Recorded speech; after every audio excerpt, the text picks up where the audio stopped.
मन बोल हरि बोल हरि हरि हरि बोल गोविंद माधव गोपाल बोल।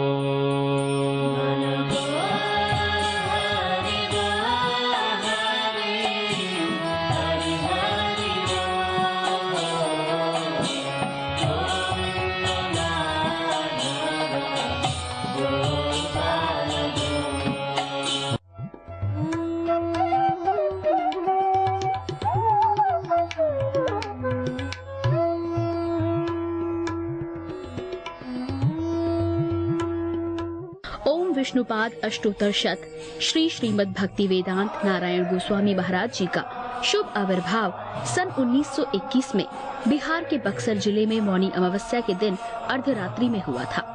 प्रारंभ से ही इनकी धर्म में रुचि थी। बचपन में ही उन्होंने गीता रामायण आदि का अध्ययन किया था। संसार से अत्यंत तीव्र वैराग्य होने के कारण 25 वर्ष की आयु में ही वे गृहस्थ जीवन त्याग कर मठ में निवास करने लगे। सन 1946 में उन्होंने नित्य लीला प्रविष्ट ओम विष्णुपाद श्री श्रीमद् भक्ति प्रज्ञान केशव गोस्वामी महाराज जी से विधिवत दीक्षा प्राप्त की तथा सन 1954 में संन्यास ग्रहण किया। मथुरा में निवास करते हुए अपने गुरु की आज्ञा तथा कृपा से अनेक ग्रंथों का हिंदी भाषा में अनुवाद किया है। इनके प्रमुख ग्रंथ हैं श्रीमद् भगवद गीता, गीत गोविंद, जैव धर्म, वेणु गीत, भजन रहस्य, ब्रजमंडल परिक्रमा, श्री श्री वृहद भागवतामृतम। इन सभी ग्रंथों का English, Spanish, Dutch, French, German, Russian, Italian, Portuguese, Chinese आदि विश्व की अनेक भाषाओं में अनुवाद हो रहा है। लगभग पिछले 60 वर्षों से श्रील भक्ति वेदांत नारायण गोस्वामी जी महाराज ने भारत एवं विश्व के सभी प्रमुख देशों में शुद्ध भक्ति का प्रचार किया, अर्थात भक्ति योग की शिक्षा प्रदान की। श्रील गुरुदेव के भक्ति प्रचार कार्य से प्रोत्साहित होकर अमेरिका के ह्यूस्टन के मेयर द्वारा श्रीमान लीपी ब्राउन ने 31 मई सन 2003 को इन्हें ऑर्डिनरी सिटीजनशिप एवं गुडविल एम्बेसडर के सम्मान से विभूषित किया। सन 2003 में ध्वजाचार्य पीठ तथा विश्व धर्म संसद ने श्रील गुरुदेव को कृष्ण भक्ति, विश्व भर में सनातन धर्म के प्रचार प्रसार तथा ब्रजमंडल के संरक्षण एवं पुनरुद्धार हेतु अनेक अथक प्रयासों के लिए योगाचार्य की उपाधि से सम्मानित किया।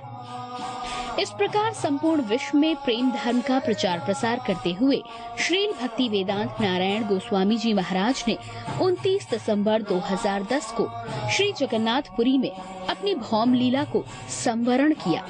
वे अपनी दिव्य शिक्षाओं में और अपने निष्कपट आश्रित जनों के हृदय में सर्वदा विराजमान हैं। सबसे पहले मैं अपने गुरुदेव नित्य लीला प्रविष्ट ओम विष्णुपाद अष्टोत्तर शत परिवर्जिकाचार्य श्री श्रीमद् भक्ति वेदांत नारायण गोस्वामी महाराज जी के चरणों में अनंत कोटि दंडवत प्रणाम करता हूँ। नित्य लीला प्रविष्ट ओम विष्णुपाद अष्टोत्तर शत परिवर्जिकाचार्य श्री श्रीमद् भक्ति वेदांत स्वामी प्रभुपाद के चरणों में प्रणाम करता हूँ। अपने परम गुरुदेव नित्य लीला प्रविष्ट ओम विष्णुपाद श्री श्रीमद् भक्ति प्रज्ञान केशव गोस्वामी महाराज जी के चरणों में प्रणाम करता हूँ और अपनी पूरी गुरु परंपरा के चरणों में प्रणाम करता हूँ। आप सब श्रोताओं का स्वागत है। आज हम एक विषय पे बोलते हैं जो हमारे रीढ़ की हड्डी जिसको कह सकते हैं शरीर की, बिना उसके हम भजन में आगे नहीं बढ़ सकते, और वो है गुरु। हम देखेंगे कि हमारे जीवन में पहला ही कदम जब हमने लिया होगा तो कोई गुरु बना होगा जिसको हम अपनी माँ बोलते हैं। माँ ने हमें चलना सिखाया, पैखाना करना सिखाया अर्थात बाथरूम जाना सिखाया, खाना सिखाया। हमें पता नहीं ये सब चीज़ें हमें कैसे, तो हर छोटी से छोटी वस्तु के लिए हमें गुरु बनाना पड़ता है।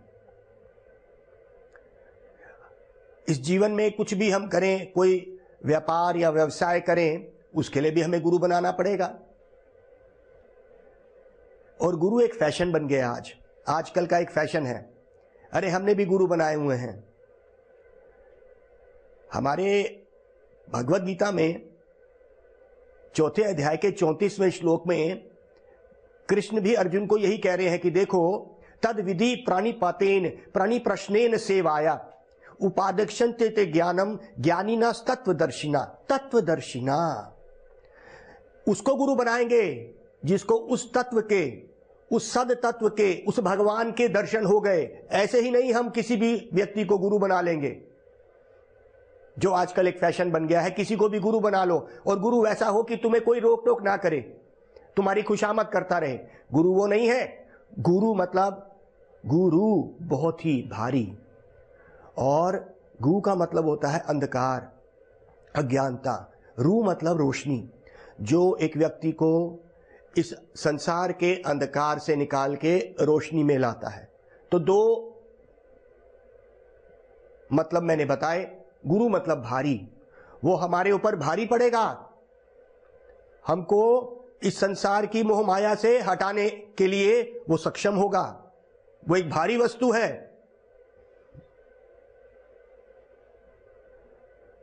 तद विधि, ये विधि है। विधि मतलब ये तरीका है। प्राणिपतेन, पहले तो शरणागत हो जाओ। प्रणि प्रश्नेन, उससे फिर प्रश्न पूछो। ये नहीं कि हम एक अज्ञानी की तरह उसके पास बैठे, वो कुछ भी बोलता रहे और हम सुनते रहे। नहीं, प्रणि प्रश्नेन। और कैसा प्रश्न करो? उनके अनुगत्य में। ये नहीं कि उनको हराने के लिए, तब वो बताएंगे। एक बार स्वामी जी के पास, स्वामी प्रभुपाद के पास एक हिंदी स्कॉलर, प्रोफेसर किसी बड़ी यूनिवर्सिटी का स्वामी जी के पास आया। तो स्वामी जी को उसने बोला, स्वामी जी ये 18वें अध्याय का 66वां श्लोक क्या है? तो स्वामी जी ने कहा, सर्वधर्मान परित्यज्य माम एकम शरणम ब्रज। पहले तो वो सोच रहा था स्वामी जी को नहीं पता होगा, 18वें अध्याय का 66वां श्लोक तो स्वामी जी ने बोल दिया। सर्वधर्मान, सारे धर्मों को छोड़ दे। सर्वधर्मान परित्यज्य माम एकम, मेरी एक शरण में आ जा। भगवान बोल रहे भगवत गीता में अर्जुन को, अहम त्वम सर्वा पापेभ्यो, मैं तेरे सब पापों को मुक्त कर दूंगा। मोक्षयिष्यामि मा शुचा, तू बिल्कुल मत डर। जब उसने ये सुना तो वो प्रोफेसर कहता है, अच्छा स्वामी जी ये बताओ, ये शरण क्या होता है? शरण क्या होता है? शरणागति क्या होती है? तो उस प्रोफेसर ने उस हिंदी शब्द को संधि विच्छेद करके बहुत चीजें बोलने लग गया। स्वामी जी वहीं चुप हो गए। स्वामी जी कुछ बोले नहीं, क्योंकि वो तो हिंदी का प्रोफेसर था। तो उसने शरणागति को संधि विच्छेद करके 3 भाग में डाल के और स्वामी जी को गलत साबित करने के लिए खड़ा हो गया। स्वामी जी वहीं चुप हो गए। स्वामी जी ने कहा, इनको प्रसाद दीजिए। फिर स्वामी जी कुछ बोले नहीं। उसने सोचा कि वो स्वामी प्रभुपाद को हरा दिया उसने, और बड़ा ही खुशी खुशी वो चला गया।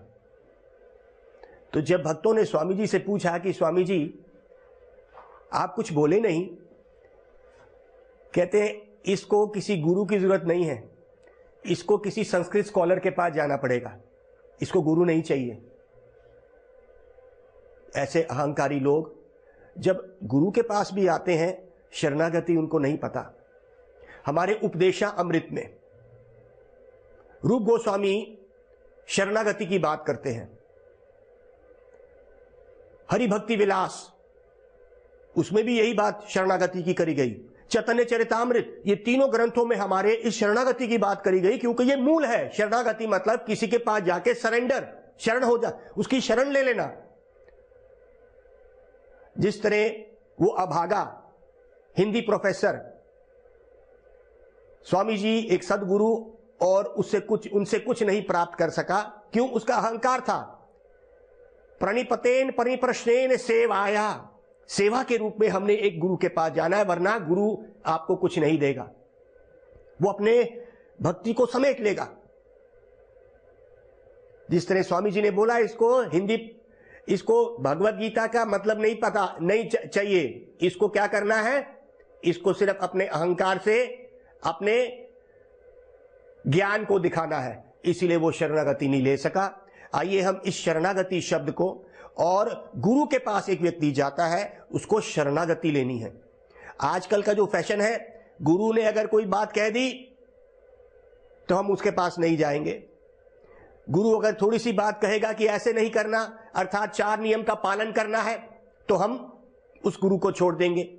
जैसे स्वामी जी को बोला, स्वामी जी पूरी दुनिया आपके पीछे लग सकती है, 4 नियम को हटा दीजिए। ये 4 नियम क्या है? पहला, किसी तरह का भी नशा नहीं करना। नशा में स्वामी जी ने कहा शराब और सब तरह के जो नशे के पदार्थ हैं, यहां तक कि चाय और कॉफी भी नहीं लेनी।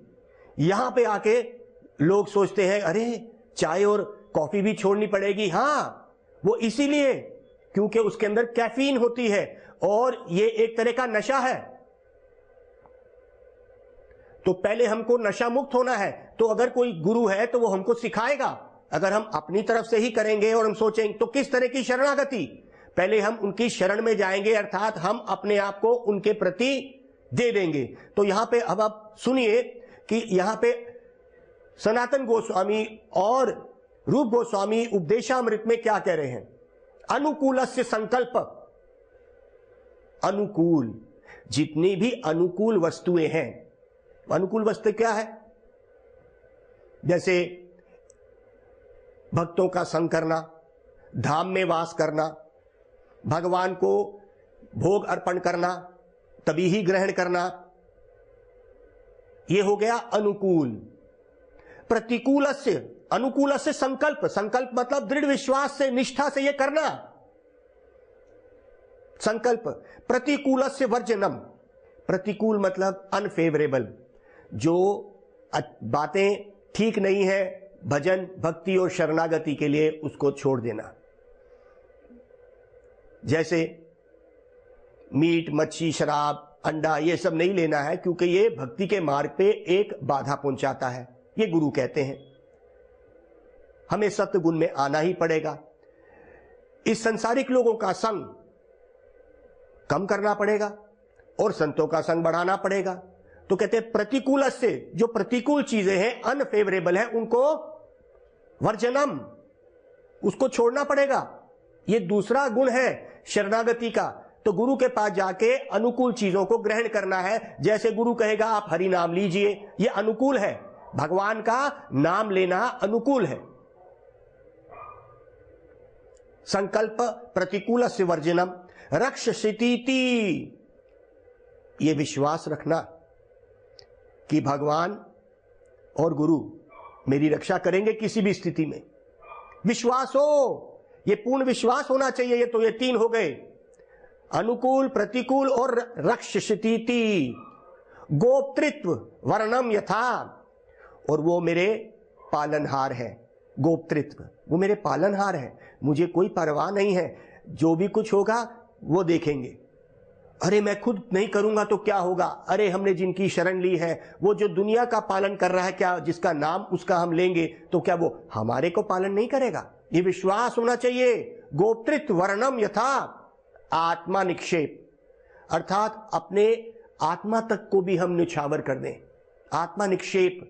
कार्पण्य, कार्पण्य मतलब ओ मैंने गुरु की शरण ले ली है, मैं सब चीजों का पालन कर रहा हूं, ऐसा नहीं। कार्पण्य मतलब दैन्यता, मेरे में कुछ नहीं है, जो कुछ है गुरुदेव का है। ये छठा गुण होता है शरणागति का। अगर हम इस शरणागति पे जाएंगे तो ही हम गुरु धारण करके कुछ ग्रहण कर सकते हैं, वरना हम कुछ नहीं ग्रहण करेंगे। तो शरणागति, पूर्ण विश्वास, जैसे विश्वासो बोला गया, तो ये 6 गुण शरणागति के हैं।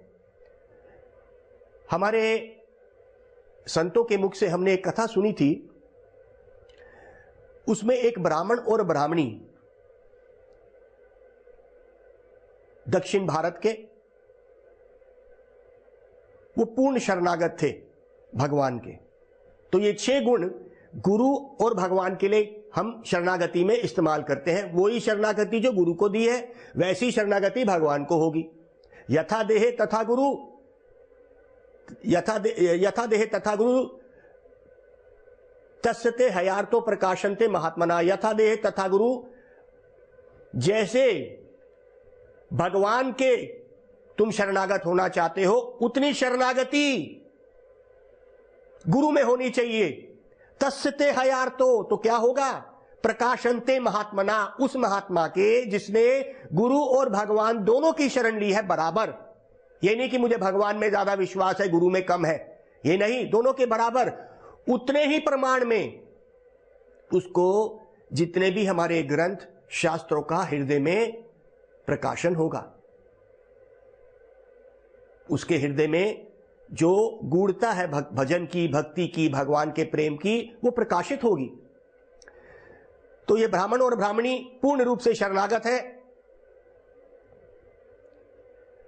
अब कुछ ऐसे बुरे वक्त आ गए कि घर में खाने को नहीं था ब्राह्मण और ब्राह्मणी के। तो ब्राह्मण ने, लेकिन ब्राह्मण जो था वो सच में ही शुद्ध ब्राह्मण था और वो सुबह से शाम तक भगवत गीता ही पढ़ता था। जब कुछ नहीं बचा भोग लगाने को भगवान को, तो ब्राह्मणी ने ब्राह्मण को आके कहा कि देखो आप बाहर जाओ और कुछ खाद्य वस्तु, खाने की चीजें कुछ लेके आओ, भगवान को भोग लगना है। ब्राह्मण ने सोचा मैं कितने दिन से तो बाहर जा रहा हूं, कुछ दक्षिणा ही नहीं मिलती है, क्या करूं? वो फिर बैठ गया। तब ब्राह्मणी के कहने से, बार बार कहने पे ब्राह्मण जो है घर से गया, लेकिन उस वक्त वो गीता पढ़ रहा था। वो गीता जब पढ़ रहा था तो 9वें अध्याय के 22वें श्लोक पे था वो ब्राह्मण।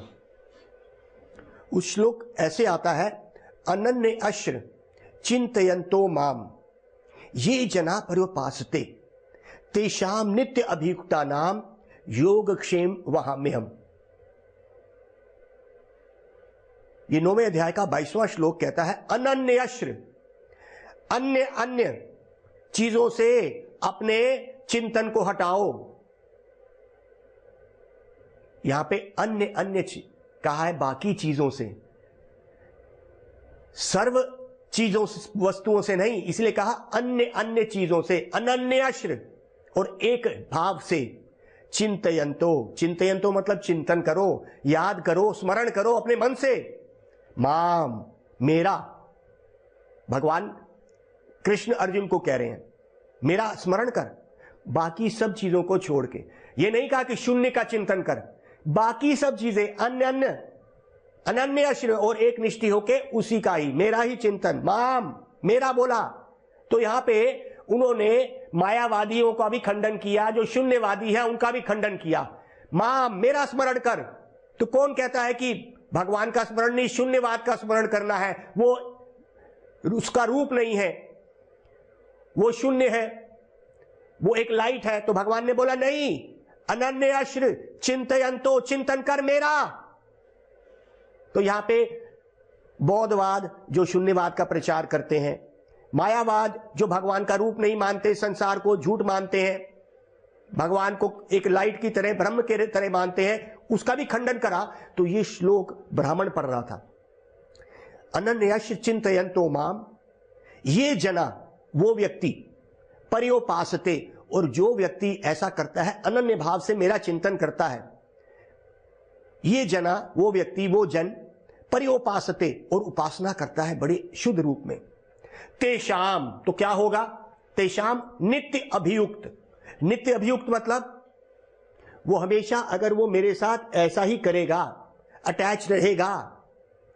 योग अक्षेम, तो मैं, अक्षेम मतलब जो उसके पास कमियां हैं, योग मतलब जो नहीं है मैं लेके आऊंगा, और जो उसके पास है मैं उसको, उसका पालनहार बन के उसको बचा के रखूंगा, उसका रखवाला बन के, जो उसके पास है उसी के पास रहेगा, उसका रखवाला बनूंगा, और जो नहीं है मैं उसको दूंगा। वह अहम में अहम, अहम, अहम मतलब मैं। ये आखिरी शब्द था क्या? वहाम, वहाम मतलब मैं ही लेके उसके पास पहुंच जाऊंगा स्वयं। अगर उसके पास कुछ नहीं है, घर में कमी है, तो वो मैं लेके आऊंगा। ये रोज पढ़ता था। तो आज ऐसी स्थिति हो गई घर में कि वो बड़ा दुखी हो गया, और ब्राह्मणी के बार बार कहने पे, क्योंकि वो तो पूर्ण शरणागत था, भगवत गीता गुरु के अनुगत में, भगवान के अनुगत में वो पढ़ रहा था, तो वहां पे लिखा था योगक्षेम व अहम्यम, मैं वहन करके मैं ही लाता हूं। यहां पे उसको थोड़ा सा विश्वास डगमगा गया। उसने कहा मेरे घर में खाने को नहीं है, और भगवान यहां कहते हैं कि मैं लेके आऊंगा, मैं खुद लेके आऊंगा। तो थोड़ा सा जब उसका विश्वास डगमगाया, तो उसने उस भगवत गीता को एक लाल स्याही से उस अक्षर को, आखिरी अक्षर को, वह अहम में हम, अहम को काट के करो में हम कर दिया। क्या कर दिया? करो में हम, मैं करवा देता हूं। ये उसको थोड़ा सा विश्वास डगमगा गया। भगवत गीता में उसने उसके ऊपर लाइन मार दी लाल स्याही से, और उसमें लिख दिया करो में हम, वहां में हम नहीं। तो भगवत गीता के श्लोक को वो अहम में हम, अहम से करो में हम, मैं करवा देता हूं। उसने सोचा भगवान मेरे पास कहां आएंगे, करवा देंगे कभी, इसलिए देरी होती है, तो खुद नहीं आएंगे। ये थोड़ा विश्वास डगमगा गया, हालांकि पूर्ण रूप से शरणागत था। तो ब्राह्मणी के बार बार कहने से कि घर में कुछ नहीं है, आप बाहर जाइए, कुछ लेके आइए, तो ब्राह्मण बाहर गया। और वही, क्योंकि ब्राह्मण का काम है यजन याजन पठन पाठन, यज्ञ करना, लोगों से यज्ञ करवाना, पाठ पढ़ाना, पाठ पढ़ना, शास्त्रों का अध्ययन करना, ये 6 गुण जो हैं ब्राह्मण के होते हैं। इसको वो करके अपने जो भी उसके पेट के लिए उसको चाहिए, तो ये हमारे शास्त्रों में कहा गया है। जैसे क्षत्रियों को एक देश को बचाना है, तब उसके परिवार का पालन हो सकता है, जो उसको उसमें से पगार या तनख्वाह मिलती है तो वो उससे करेगा। इस तरह से व्यापारी लोग व्यापार करके अपने परिवार को पालते हैं। उसी तरह से ब्राह्मण को भी ये यजन याजन और पठन पाठन कर सकता है, लेकिन ब्राह्मण के ये गुण होने चाहिए उसके पास, धंधा बना के नहीं, किसी को देना है उस शास्त्र का ज्ञान। तो आज ब्राह्मण फिर घूम के, आज भी कुछ उसको नहीं मिला, आज भी उसको कोई दक्षिणा नहीं मिली। बड़ा दुखी होके आ रहा था, लेकिन अभी घर नहीं पहुंचा। तो ब्राह्मणी के घर में दरवाजा खड़काया किसी ने, और 2 बैलगाड़ी भरी हुई एक छोटा बच्चा आया और वहां पे आके बोला, अरे आपके पति जो ब्राह्मण है हमारे घर गए थे, और उन्होंने बड़ा वहां पे पाठ पूजन किया, और हमारे पिताजी ने आनंदित होके उनको ये दक्षिणा दी है। तो ब्राह्मणी ने देखा, अरे 2 बड़े बड़े बैलगाड़ी आई हैं, उसमें कितना सामान, अनाज, चावल सब भरा हुआ है, और बड़ा सुंदर बच्चा। ब्राह्मणी उस सुंदर बच्चे को देखती ही रह गई। देखते देखते वो बच्चा इतनी बड़ी बड़ी बोरी लेके उसके रसोई घर में चला गया, और पूरी बैलगाड़ी को लाद दिया उसने उसके रसोई घर में।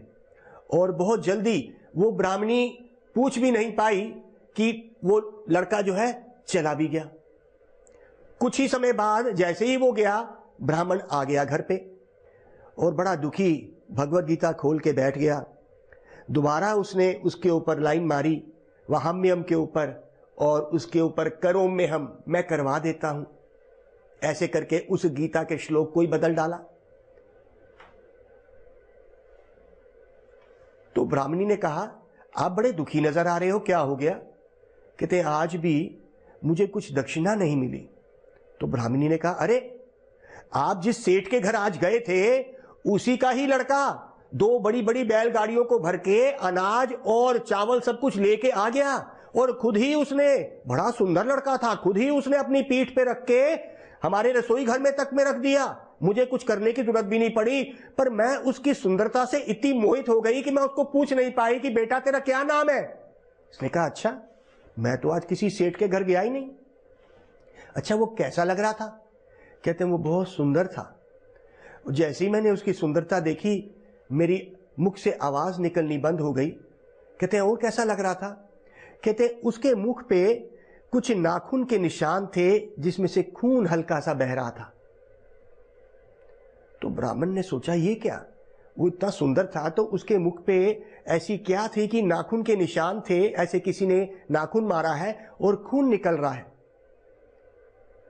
वहीं पे ही ब्राह्मण जोर जोर से रोने लग गया और उस गीता को खोल के उसने जल्दी से अपनी लाल स्याही को मिटा दिया और वापस उसी श्लोक को वैसा ही कर दिया, करोम्यहम नहीं वहां मेयम, मैं ही लाता हूं। ब्राह्मण जोर जोर से रोने लग गया और ब्राह्मणी ने बोला क्या हुआ?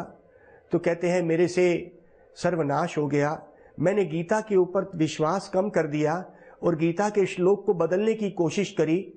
आज जो व्यक्ति तुम्हारे पास आया है, मैं तो किसी सेठ के घर नहीं गया, इतना सामान ये स्वयं वही गोविंद, वही गोपाल अपनी पीठ पे लाद के मेरे रसोई घर में रख गए हैं, ये वही है। तो ये है हमारे कृष्ण का दया कि जो है उसको बचा के रखते हैं भक्तों के लिए और जो उनके पास कमी है वो स्वयं पूरा करते हैं।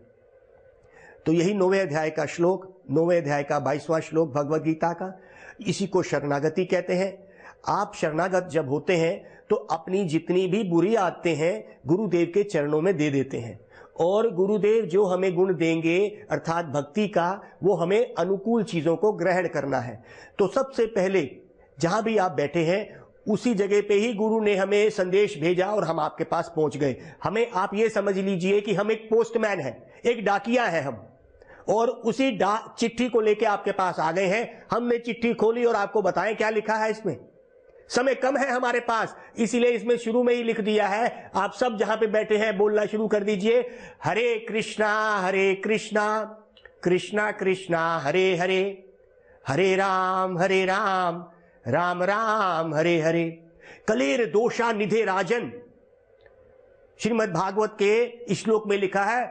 सुखदेव गोस्वामी को बोल रहे हैं, सुखदेव गोस्वामी बोल रहे हैं किसको? राजा को, परीक्षित महाराज को। कलेर दोषा, ये नदी बह रही है दोषों की, अगर किसी के देखना है तो इसमें ये कमी उसमें वो कमी। सबसे बड़ी कमी हमारे में है कि हम भगवान से दूर हो गए हैं, समय कम है। कलेर दोषा निधे राजन, निधे मतलब नदी बह रही है। अस्तिये को महान गुना, ये महान गुण क्या है? कीर्तन अद्य कृष्ण से, सिर्फ कीर्तन करना है कृष्ण का। हरे कृष्णा कृष्णा कृष्णा हरे हरे, हरे राम राम राम हरे हरे।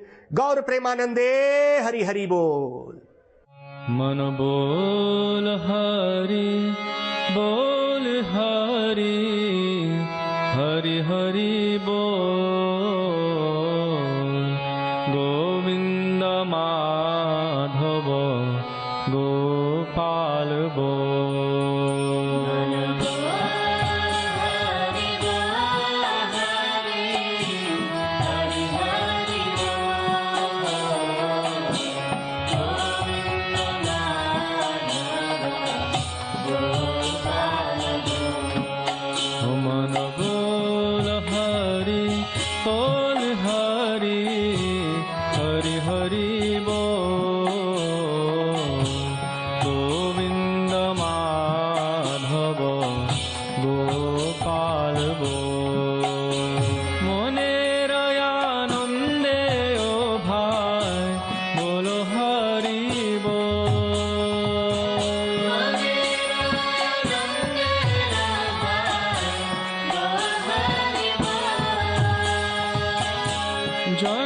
जनमे सुखे बोलो हरि बोल।